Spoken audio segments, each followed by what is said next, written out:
Hey friends, Allison here, dropping in with new layout for you made for Scrapbook Nerd. I decided to play with Simple Stories Let's Go, and I thought that I would create a double page layout with this collection this time. One page is a out of the page protector layout, so that makes it just slightly larger than 6 by 8 inches. The other page is a pocket page. I had a 2 by 2 inch pocket page to fill up, and I thought that this would be a great time to do that. So I'm working on the out of the page protector layout first. I pulled out some cream cardstock. I'm going to trim it down just a little bit. That's where my journaling is going to go when I have this page assembled. That cream cardstock is going to go at the very bottom of the layout. I'm just laying it there for now, and then the two other pattern papers that came from the 6 by 8 paper pad were layered over top of it. So the middle space is where the title is going to go, and I used one of the die cuts from the collection to work as my title. So of course the title is Let's Go. The layout or the story that I'm sharing today is about family reunion that we went to. It was last minute. They planned it in a very short period of time, we'll say, and got the whole family together for a barbecue last Sunday, 2 Sundays ago now. So that's what I'm scrapbooking. The photos that are going to be part of this layout are going on the next page, and I'll be getting to that in just a moment. I do have one digital item that I added to this layout that is not in any way related to the Let's Go collection by Simple Stories. That little pink banner that you see that says Go on it, I actually created with my Cricut. It was a print and cut image. It worked perfectly with the collection, had the right word on it even, and so I thought that I would throw that in there just for a little bit of whimsy and something fun to help build this little cluster that I'm working on right now.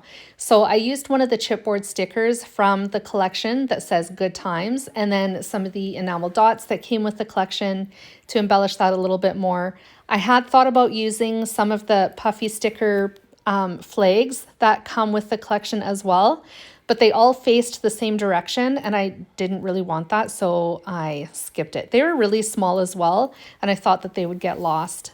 So rather than add them, I moved on. Moving on, I am figuring out which ink I want to use now to stamp the date. I have 4 options that you can see. One is the new Uncharted Mariner. The other one is Prize Ribbon. I had the new, Saltwater Taffy, and then Peacock Feather pulled out. And in the end, I decided to go with Peacock Feather. I thought that Saltwater Taffy, too much of that coral would be too much. And so I decided against that, and Peacock Feather was the one that I used in the end. So there I'm just showing the ink to you.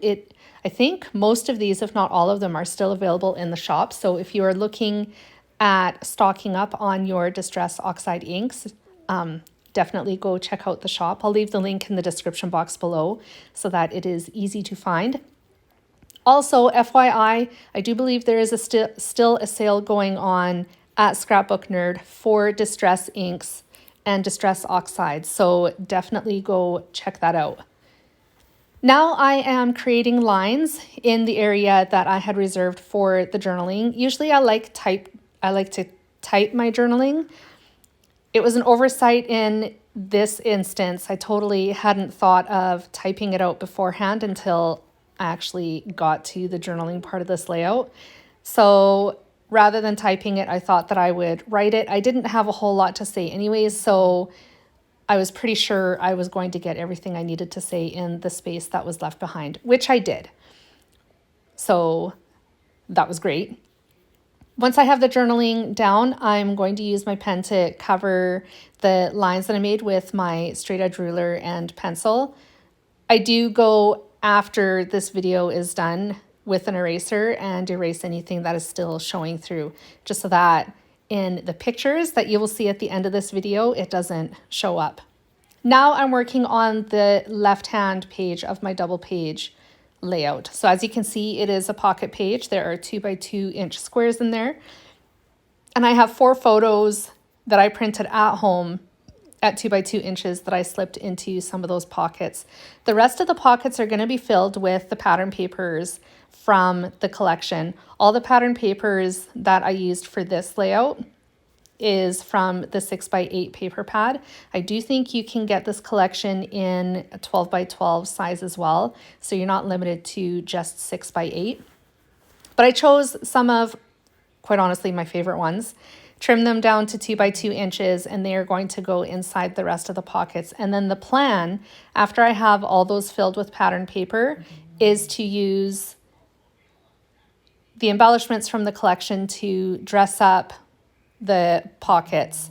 I didn't go overboard. I kept it really simple. Didn't think too much either about what I was doing in each pocket.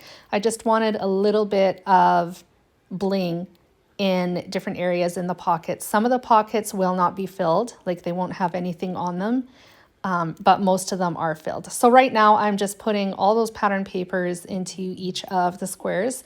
These pattern papers are double-sided, so I used both sides of the pattern papers that I had trimmed down to 2 by 2 inches.